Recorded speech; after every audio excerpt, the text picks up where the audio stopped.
الشدة بتشد والرجالة بتسد، وحلمك علشان تحققه محتاج مغامرة وتحدي بجد، ولابد سند في الظهر يسد، وما ينفعش الاعتماد على أي حد.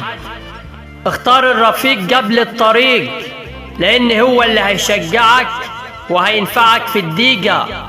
وعلشان تنجح لازم تستغل كل فرصة وما تضيعش من وقتك دقيقة، ولو ضاقت بيك الدنيا اصبر، لأن الفرج بعد الضيقة.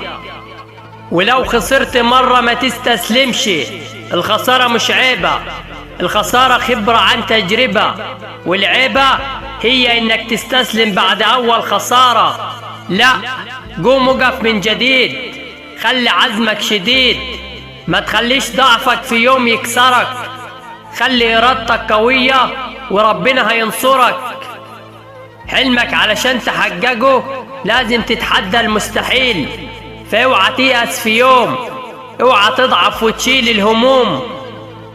قوم، ده المستقبل ليك، قوم واسمع كلامي، ده هيفيدك في يوم. علشان تنجح لازم تلتزم، الصبر هو سلاحك، والعمل هو كفاحك، والأمل هو أهم خطوة في نجاحك. وكن على ثقة ويقين إن ربنا مع الصابرين، وإن ربنا بيحب المكافحين، واللي عنده ثقة فيه هيديه لحد ما يرضيه. فارس عطوة، نجم الواحة.